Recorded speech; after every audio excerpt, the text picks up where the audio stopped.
actuellement day woo ay DG di leen menacer am na DG yoo xamante ne si woon na ñooñu ba mu leen wooyee ñooñu woo nañ ko téléphone wax ak moom doo ko dem ndax doo xam te président nag nettaliwaat nañ ko woo am na ci ñoo xamante ne si ba leen président woowee eggaluñu ko waaye dem nañu te waxul itam la ñu waxanteeg président waaye nag teewul am na yaakaar ci ñoom que ni duñu ko war alors quel est l'intérêt du président pour muy woo ay DG palais di leen menacer.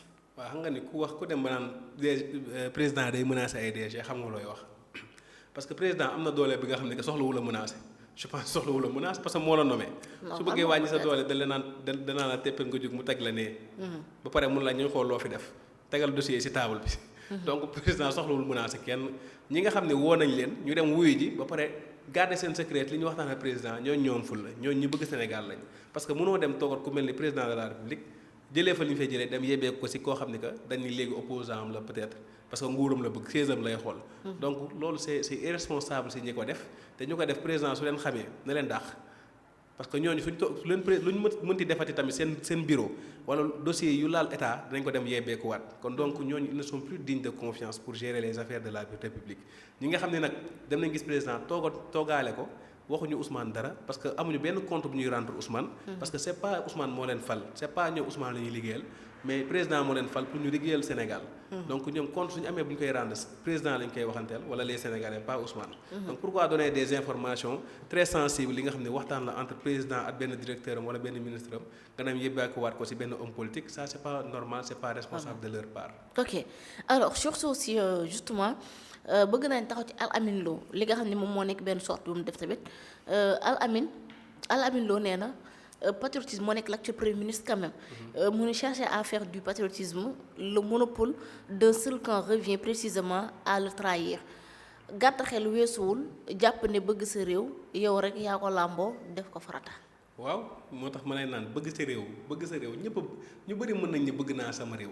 mais yan acte nga teg yu wane ni bëgg nga réew mi c'est-à-dire wax man la dafa yomb mais benn acte nga teg yan acte nga teg depuis lors bañ la xamee ba léegi yu wane ni bëgg nga réew mi. c'est-à-dire loolu moo jar a là c'est important. donc ñu bëri man je pense que lorsqu'il y a benn kii bi wax ni que lorsqu'il y a les paroles et lorsqu'il y a les actes la parole n'a pas sa lieu d'être. donc du coup tey jii parole bi jaratu ko wax ji jaratu ko wax ji moom je pense que depuis 2019 2016 ñu ngi wax mais jëf gi lan nga defal Sénégal tey nekkatoo premier ministre d'accord ba nga nekkee premier ministre lan nga defal Sénégal ça veut dire hormis doole ji la état may yow personnellement bul mu wax ni que rek defal naa li détenu yi parce que da nga leen ko war a defal parce que ñu bëri ñu combattre yow yaa tax ñu combattre donc lan nga defal askanu Sénégal lan nga teg ban centre nga teg ban résolution nga teg lan nga defal jeunesse du Sénégal je pense que jeunesse bi la jeunesse du Sénégal a été utilisée pour des fins personnelles mais ba léegi jëluñu leen jox leen cër bi ñu leen war a jox. te moom dañu dafa bëgg jeunesse bi te ba mu amee problème de 2021 à 2024 dafa woo jeunesse bi saa ñu ko laalee mu ne jeunesse bi yaa yaakaar. mais yow def nga 2 ans nekk premier ministre est-ce que lan nga defal jeunesse bi man bëgg naa question boobu ñu tontu ma si te mosuma gis ko ma si tontu lan la Ousmane Sonko defal jeunesse sénégalaise.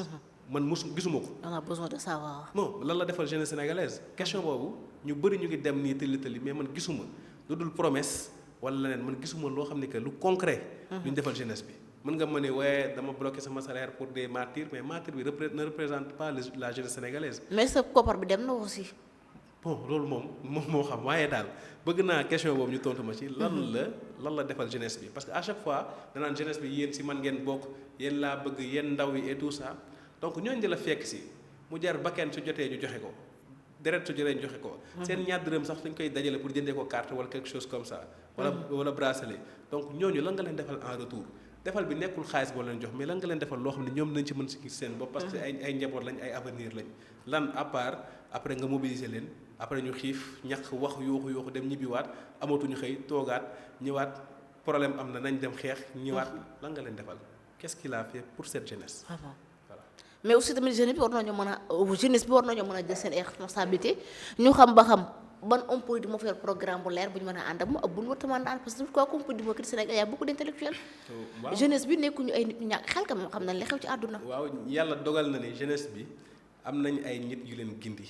yàlla dogal na ne que au moins am na ñoo xam ne ñu ngi jéem di waxtaan ak jeunesse bi di leen wax ni que dem leen topp seen intérêt. dem leen topp li nga xam ne que moo leen mën a jariñ. intérêt nekkul sax ci xaalis kese mais dem leen loo xam ne que indi nañ ko mu war leen mën a jariñ ngeen àndat loolu ngeen liggéey Sénégal. parce que les batailles day jeex. les paroles day jeex parce que paroles yu bëri juboon na fi te ba léegi gisuñu preuve bi ñuy tegal. donc du coup yooyu day jeex dañ dem dans le concret le Sénégal a une belle jeunesse compétente mais jeunesse boo nga xam ne que su ko utilisé wul à bon escient jeunesse boobu dina nekk benn fardeau ci moom parce que la jeunesse représente plus de 75% de cette population.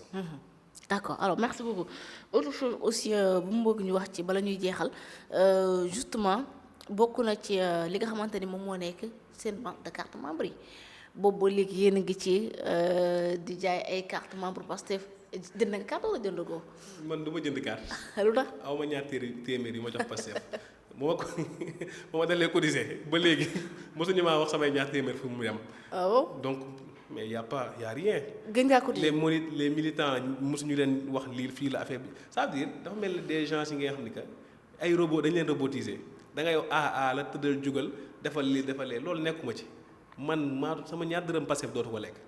sama ñaar dërëm Pastef dootu ko lekk dama amatul sax lu muy lekk parce que man jox naa leen sama temps jox naa leen sama lépp amatuma sax doole donc man Pastef dafa maa ŋàcc man je suis au service de cette nation. et gëm naa ni président Bassirou Diomaye Diakhar Faye ku bëgg Sénégal la ku bëgg réew mi la te lépp lu ma mën a def pour jàppale ko dama koy def. muy neex ñenn ñi ñuy xataraay ñii di jooy ñii di saaga man je m'en fous parce que man su may commencé émission bi. dama naan bismillah commencé leen dagg saaga yi parce que li may wax dama koy wax. waaw ngeen di saagaat ngeen di taf laa yemale parce que li may wax dama koy wax mais ku ma waxal midi une minute ma génn tontu la. waaw te soo ma waxalee 10 laa lay waxal. waaw parce que Pastef laa bokk rek depuis 10 ans li ma xam bëri na. waaw li ma xam bëri na. ku ñu yabal nga wax xamal looy wax. alors mais surtout tamit jaayam carte bi jàppoo nañu parce que wax dëgg yàlla gën nañu amaat benn code de popularité ci jaayam carte bi. jaayam carte bi de démb romb naa Yoff mu xaw a wet lool waaye bon pour man jaayam carte mënoo ci mesurer sa poids politique. du baromètre fiable quoi. waaw parce que ñu bëri. buzz lañ ko jàppee challenge lañ ko jàppee foo lañ ko jàppee mais est-ce que c'est ça les véritable problème bu Sénégalais yi di xaar. les urgences sont ailleurs normalement. donc ay vente carte def ko événement def fii génn fii jël taawu nit yi def pollution sonore jaru ko woon tapage boobu yëpp si pour wane lan man maa ngi fi ba léegi. parce que l'homme politique peut toujours exister. donc yooyu yëpp c'est benn moyen de communication la bi nga xam ni que. danaan maa fi ne jaay naa tant de carte loolu mënuñu ko vérifier ñun. c'est pas vérifiable man mën naa toog na Diomaye jaay na 5 millions de cartes da nga ko mën a weddi. mënoo ko weddi. fu ma koy weddi j'ai même pas de preuve de ko weddi. voilà donc du coup man su ma neexee toog fii suba ne la jaay naa 50 000 cartes. donc jaay nga carte ok yàlla na sa jaay nangu nga dajale xaalis boobu yëpp ngeen defaat ko nag ci jeunesse bi. jëlaat leen xaalis boobu ngeen defaat ko ci jeunesse bi. ibbil leen ay formation investir leen ci jeunesse bi nga xam ne que ñooy rey seen bopp pour yéen loolu ngeen mën a rendre jeunesse bi mais pas jaay naa carte après bon l'argent on en fait quoi je ne sais pas. alors Chérif keroog. dañoo gis ginnaaw assemblée fa la ñuy ñëw justement bala mooy ñëw ci Ousmane Diagne et là on termine l'émission quand même mais il va falloir que li ñu wax parce que dañoo gis ki nga xam ne moom moo nekk Amadou Chérif Diouf. yéen a bokk tur daanaka. waaw présidence la nekkoon n'est-ce pas. alors moo nekkoon secrétaire général des Sénégalais de l'extérieur. exactement mu ngi noonu alors moom dafa def benn sorte mi xam lekk ni. xam nga ñoom l'actuel président de l'Assemblée dafa leen indi biir assemblée ak Moustapha Ndiaye Sarré ak ñeneen les anciens ministres rek mooy mun a jéeg ñu mel noonu pour biir assemblée liggéey ci biir cabinet bi alors moom nag Amadou Chérif Diouf doo wax ne 6 mois yi nga xamante ne si moom lañ leen waroon a fay nga xam ni boo jugee sa poste ministre dañ lay fay 6 mois yoo nga xamante ne si après dañ la koy jox mu ni loolu moo tax Ousmane Sonko andi leen biir cabinet comme ça ñoom ñu bañ a toog di lekk seen xaalis di bañ a liggéey gratuitement mais li ñu fàtte mooy que ni le président ba Diomaye dafa defoon benn décret ngir salaire bi moom la joxoon les anciens ministres mu abrogé ko te loolu mu ngi amoon depuis le 14 mai 2024 président bi ñëw bi ñu ko installé le 2 avril 14 mai dafa abrogé décret boobu noonu alors kon justement ñii ban koppar lañ leen di fay ak ban koppar la ñuy wax. waaw da nga laal fu neex parce que loolu yëngal na Pastef xam naa ne Sénégalais yi si biti xam nga ñun mën nañ maa génne groupe yëpp mais li ne damay xam lépp Pastef moo raw rido may ga ñoo dàq seen. lu xew midi une minute da nga koy yëg donc ñoom ñu génn groupe yi ñu génne amul sens. maintenant loolu dafa neex parce que dafa yëngal Pastef. nu mu ko yëngalee. booy ñu ngi dal ci kaw Ousmane Sonko si Pastef xam nga ba xam jot ngeen ci audio yi. non jotuma ci audio da nga yor audio yi. waaw. mais tegal ñu ñaari audio ñu déglu. xam nga juste pour te dire ñi nga xam ne que ils se sont battus may nuyu Pape Fara Ndiaye bokkuñu position parce que moom Ousmane la man Diomaye laa. mais ñoo bokk Grand Yoff mu jël position ex détenu la mu jël position dal ci kaw Ousmane Sonko dal ci kaw Maïmouna Dièye ba mu ci dalee. ñu bëri dañ cee ànd ak moom xam nga lu tax parce que booy dañoo commencé comprendre. parce que jël na courage am wax na. te man courage boobu laa jëloon wax ñu génne ma groupe bi keroog laaj naa administrateur yi man leen yéen man li ma wax moom la saa yi wax la moo tax ngeen génne ma parce que man damay déranger mais loolu garaawul mais lan moo ci am sens mooy. ñu mësul dal ci kaw Ousmane ñoo dal ci moom ci kawam. beaucoup de personnes gars yi nag génne wuñ affaire bi coow li génn. mais nomination yi dafa def coow mu nekk Sacré-Cœur muy seen coordinateur yi c'est-à-dire les hommes yi nga xam ne que Ousmane lañ mës a gëm mësuñu discuter parole am dañoo dal ci kawam. parce que mënuñu concevoir booy xeex ba sonn am des diplômes am des qualifications yow nga jox ñee privilège ba ñu nekk ministre ñu bàyyee ñu ministre doo jël booy yeneen nit nga def leen fa wala nga jël yeneen jeunes mais nga jëlaat les mêmes personnes reconduire leen ça veut dire une chose.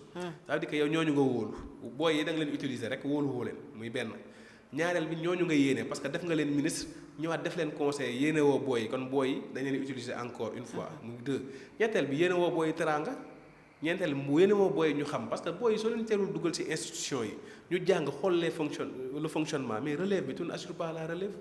donc tey ça veut dire que tout ce que tu as fait c'est de prendre les 10 de les ramener ici ñu jugee man soo ma doon def conseil du ma ko nekk mënuma jugee rang ministre di nekk ay conseil spécial wala conseil technique du ma ko def pour une réponse politique du ma ko def pour lu neex Ousmane Sonko nit da ngay gëm sa bopp à un moment donné de la vie Ousmane du yàlla du yonent yorul tekkiwu kenn donc nit ki da ngay gëm sa bopp xam ni que li yàlla bind sa jëb bi da nga koy am muy Ousmane muy ñàkk Ousmane yàlla diggu ko ni que day nekk président soo leen yaakaaree ne que Ousmane Sonko dafa am mbooloo que yàlla dafa digg mu nekk président amul yàlla diggul kenn yàlla mooy décider te décider na bu yàgg te maa la ko wax fii en 2029 su président Diakhar Faye bii président Diomaye Diakhar Faye mooy nekkaat président de la République du Sénégal incha allah. Ah bon man maa la wax lii. parce que élection 2029. kenn mënu ko gagner au premier tour. techniquement kenn mënu ko gagner au premier tour. il y aura certainement benn deuxième tour bi am et deuxième tour su amee il y aura un tout sauf Ousmane xam nga lu tax il s'est créé beaucoup d'ennemis ñu bëri ànd ak Bassirou Diomaye Diakhar Faye mu jëlaat réew mi moo leen di gënal fuuf ñu ànd ak Ousmane Sonko. Ousmane mënul gagner réew mi premier tour en 2029 impossible te même suy am day am en hauteur de 30 à 35% ki jël deuxième mooy gagner. même su nekkee daa jël pied premier tour ku jël deuxième mooy gagner. man maa la wax lii ku mu nekk Ousmane mooy nekk candidat. Ahmed xeeb nga doole Ousmane de.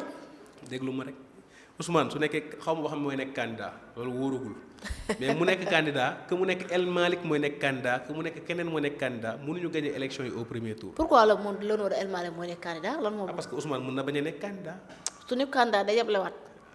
suñu candidat day yeblewaat. waaw mais bien sûr il est obligé. bon su nekkul candidat El Malick mooy nekk candidat su El Malick nekkul candidat peut-être Abbas nekk candidat wala keneen nekk candidat mais quel que soit Alpha. élection 2029 incha allah suñu fi yàlla bàyyi ñu fekk ko di nga ni waxoon naa la ko dagal denc kenn mënu ko gagner au premier tour techniquement c'est impossible deuxième tour day am te su deuxième tour amee soo amee 35% nga nekk kenn bëggul si ngay des ñeneen ñi dañuy dem fee ñu gagner kon donc tey il s'est créé des ennemis partout donc amul benn entité bi am doole buy ñëw di ànd ak Ousmane Sonko au deuxième tour amul ñëpp dañuy àndaat ak Diomaye ñu gagner deuxième tour bi ñu continuer diriger le Sénégal Diomaye Diakhar Faye va avoir 2 mandats waxuma ko pour lu ko neex de.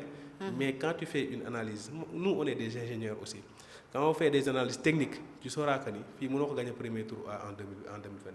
ok merci beaucoup Mohamed Cherif justement ñu ñëw ci l'information comme quoi que.